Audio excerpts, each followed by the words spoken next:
Hello friends, welcome to my channel. आज का हमारा टॉपिक है द इंडियन कॉन्ट्रैक्ट एक्ट 1872 से बीकॉम फर्स्ट ईयर का।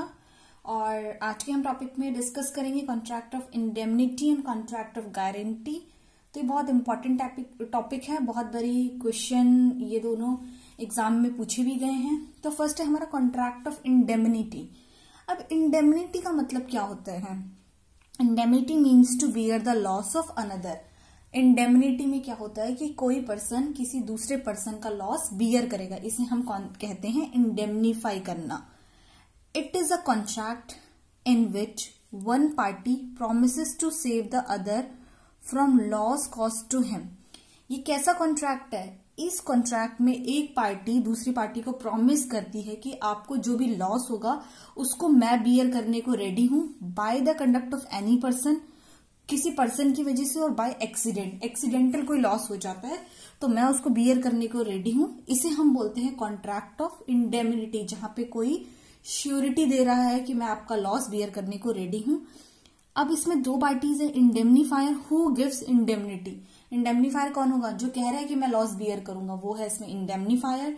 और इंडेमनिटी होल्डर है to whom the indemnity was made, जिसको बोला गया है कि मैं आपका लॉस बियर करूंगा, वो पर्सन जिसका लॉस बियर हो रहा है उसको बोलेंगे इंडेमनिटी होल्डर। अब हम एक एग्जांपल लेते हैं, उससे आपको बहुत क्लियर कट पता चलेगा कि कॉन्ट्रैक्ट ऑफ इंडेमनिटी कब बनते हैं और क्यों बनते हैं। An insurance company where the insurer agrees to compensate the insured. Insurance के केसेस में क्या होता है? इंश्योरेंस कंपनी होती है, कोई भी आप इंश्योरेंस कंपनी ले सकते हो, LIC बोल सकते हो, या बहुत सारी इंश्योरेंस कंपनीज हैं। वो कहते हैं insurer agree to compensate the insured. वो क्या कहते हैं? हम आपको कंपनसेट करेंगे, हम आपका लॉस बियर करेंगे अगर आपको कोई एक्सीडेंटली, ये जो भी चीजें डिसाइड है उनके ऊपर अगर आपको लॉस होता है तो। Insurer agree to compensate the insured. Insurer agree कर रहा है कि मैं कंपनसेट करूंगा किसको? इंश्योर्ड को, फॉर एनी डैमेजेस और लॉस इनकर during a period of time. इतने से इतने टाइम तक अगर आप मेरे से कॉन्ट्रैक्ट करते हो तो मैं आपको इंश्योर्ड कर रहा हूं कि मैं आपका लॉस बियर करूंगा। तो कोई पर्सन किसी का लॉस क्यों बियर करेगा? किसी पैसे के लिए, किसी प्रीमियम के लिए। तो आपने देखा है ना कि आप एक्सीडेंटल पॉलिसी करवाते हो, आप प्रीमियम भरते रहते हो, बट इन एनी केस अगर मिस हैपनिंग हो जाती है तो इंश्योरेंस कंपनी लॉस बियर करेगी। तो इसे हम कहते हैं कॉन्ट्रैक्ट ऑफ इंडेमनिटी, जहां पे क्या है, लॉस को बियर करने के लिए किसी ने बोला है, आपको इंश्योरेंस कंपनी ने बोला है। अब इसके एसेंशियल्स क्या होंगे, क्या क्या मेन ऐसी चीजें हैं जो इसमें होंगी। फर्स्ट है loss must happen to the promisee essential. इसमें क्या होना चाहिए? प्रोमिसी को लॉस होना चाहिए। प्रोमिसर और प्रोमिसी कौन कौन है? Promisor who make the promise. आप इस केस में बोल सकते हैं इंश्योरेंस कंपनी प्रोमिसर है। Promisee to whom the promise was made, कोई क्लाइंट बोल सकते हो, कस्टमर बोल सकते हो, वो क्या है? Promisee to whom the promise was made, जिसको प्रॉमिस किया गया है। तो ये क्या है? मेन एसेंशियल है कि लॉस होना चाहिए। सेकेंड पॉइंट है हमारा consideration must be lawful. Consideration होता है समथिंग इन रिटर्न, आपको वापस में क्या मिलता है वो लॉफुल होना चाहिए। मींस कोई भी पार्टी, इंश्योरेंस आप करवाते हो, आपको क्लेम का एक अमाउंट होता है कि आपको 10 लाख मिलेंगे, 15 लाख मिलेंगे, तो वो क्या होना चाहिए? लॉफुल होना चाहिए। कोई ऐसी चीज नहीं होनी चाहिए जो इलीगल है या लॉफुल नहीं है। थर्ड है इंडेमनिटी में बी एक्सप्रेस्ड और इम्प्लाइड। इंडेमनिटी एक्सप्रेस हो सकती है, एक्सप्रेस होता है ऑरल और written, implied by the conduct, implied मतलब होता है by the conduct of parties. तो इंडेमनिटी कुछ भी हो सकती है, एक्सप्रेस भी हो सकती है और इम्प्लाइड भी हो सकती है। तो ये तीन मेन एसेंशियल एलिमेंट्स हैं जो होने चाहिए कॉन्ट्रैक्ट ऑफ इंडेमनिटी में। आगे हम फर्दर बढ़ते हैं। अब हमारा टॉपिक है rights of indemnity holder when suite. Right of indemnity holder मतलब जिसके साथ लॉस हुआ है उसके क्या क्या राइट्स हैं, वो क्या क्या क्लेम कर सकता है। फर्स्ट है हमारा इंडेमनीफायर हैव टू पे damages which indemnity holder will claim in a suit. Indemnifier को क्या करने पड़ेंगे? जो प्रॉमिसर है उसको डैमेजेस पे करने पड़ेंगे, जो भी इंडेमनिटी होल्डर ने क्लेम करे हैं उनको। सेकेंड पॉइंट है हमारा indemnity holder can even claim for the cost incurred in filing the case from the indemnifier. जो इंडेमनिटी होल्डर है, जिस पर्सन को लॉस हुआ है, वो इनफैक्ट वो भी क्लेम कर सकता है अगर उसको इंडेमनीफायर की वजह से केस फाइल करना पड़ा हो, तो केस के जो भी चार्जेस हैं वो भी क्लेम कर सकता है। थर्ड पॉइंट है हमारा, if party agree to legally compromise the suit, अगर दोनों पार्टीज एग्री करती हैं कि हम इस पॉइंट पे पहुंचे हैं और ये हमारा सेटलमेंट अमाउंट बन रहा है या कॉम्प्रोमाइज अमाउंट बन रहा है, तो इंडेमनीफायर को वो अमाउंट पे करना पड़ेगा। तो ये क्या है हमारा कॉन्ट्रैक्ट ऑफ इंडेमनिटी, जहां पे क्या है लॉस को बियर करने की एश्योरेंस दी जा रही है। नेक्स्ट टॉपिक है हमारा कॉन्ट्रैक्ट ऑफ गारंटी। आपको फ्रेंड्स इसमें नेम से ही पता चल रहा है, गारंटी मीन्स कोई पर्सन किसी चीज की गारंटी दे रहा है। बेसिकली आप इसमें बोल सकते हो जैसे कोई लोन लेता है ना, बैंक से लोन लेता है, तो एक पर्सन गारंटी देता है कि अगर ये पर्सन डिफॉल्ट करेगा तो मैं इसके बिहाफ पे लोन पे करने को रेडी हूं। इन्हें कहते हैं contract of guarantee. A contract to perform the promise और discharge the liability of the defaulting party in case he fails to fulfil his promise. इसमें क्या है, कॉन्ट्रैक्ट किस चीज का होगा, प्रॉमिस करेगा, कोई एक पर्सन प्रॉमिस करेगा कि अगर सामने वाली पार्टी पे नहीं करती, गारंटर बोल सकते हो, आप श्योरिटी बोल सकते हो कि अगर ये पार्टी पे नहीं करती तो मैं पैसा पे करने को रेडी हूं। इन्हीं कहते हैं कॉन्ट्रैक्ट ऑफ गारंटी। अब इसमें कौन कौन पार्टीज आएंगी, इसमें 3 पार्टीज आएंगी। कौन कौन सी, first principal debtors, second creditor, third surety या आप बोल सकते हैं गारंटर। फर्स्ट पर्सन है इसमें principal debtor, the person who borrows और लायबल टू पे। ये कौन पर्सन है, जिसने पैसा लिया है, जिसने उधार लिया है, ये वो पर्सन है डेटर, जिसको लायबिलिटी बनती है पे करने की। क्रेडिटर ये वो पर्सन है जिसने पैसा दिया है, आप इसको एक सिंपल वर्ड में बोल सकते हो। और थर्ड श्योरिटी या गारंटर वो पर्सन है जो गारंटी दे रहा है कि अगर प्रिंसिपल डेटर डिफॉल्ट करता है तो मैं क्रेडिटर को पे करने को रेडी हूं। तो इसमें क्या होगा, 3 पार्टीज आ जाएंगी कॉन्ट्रैक्ट में। अभी मैं एग्जाम्पल लेते हैं, उससे आपको तीनों पर्सन की पोजीशन क्लियर पता चल जाएंगी कि कौन पर्सन कैसे कैसे एक्ट करेगा। For example, Ankita advances a loan of ₹1 lakh to Preeti. Ankita ने 1 लाख का लोन किसको दिया, प्रीति को।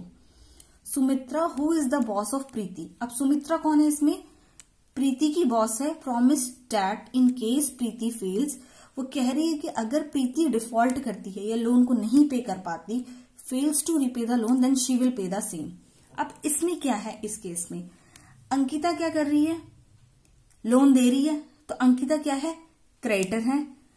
सुमित्रा कौन है, बॉस है, और प्रीति लोन ले रही है, तो प्रीति क्या है, प्रिंसिपल डेटर है, और सुमित्रा कौन है, गारंटर है। बहुत सिंपल है। इसमें इस केस में क्या हो जाएगी, अंकिता क्रेडिटर हो जाएगी क्योंकि अंकिता लोन दे रही है, प्रीति प्रिंसिपल डेटर हो जाएगी क्योंकि प्रीति लोन ले रही है, और सुमित्रा कौन है, गारंटर बोल सकते हैं, आप श्योरिटी बोल सकते हैं क्योंकि वो श्योरिटी दे रही है।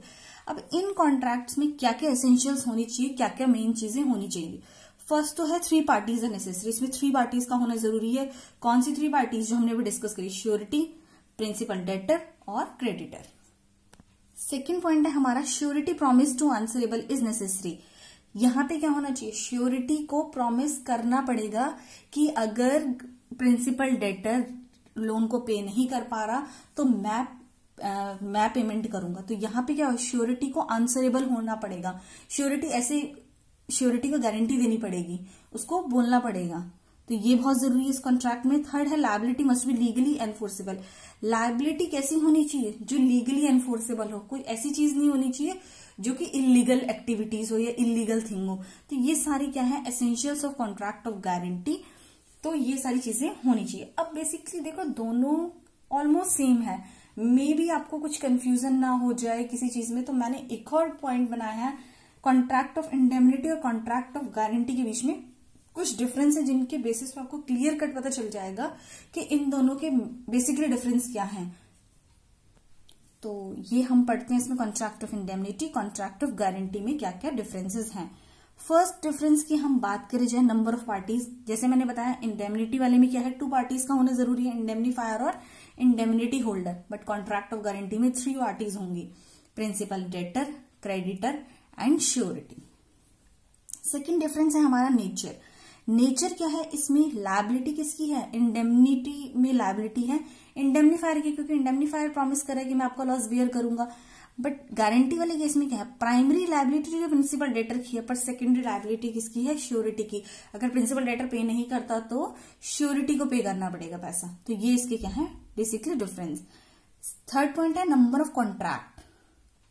नंबर ऑफ कॉन्ट्रैक्ट पे हम आते हैं तो इसमें क्या है, एक कॉन्ट्रैक्ट होगा सिंपल इंडेमनीफायर और इंडेमनिटी होल्डर के बीच में। यहां पे क्या है, आपके 3 कॉन्ट्रैक्ट्स होंगे।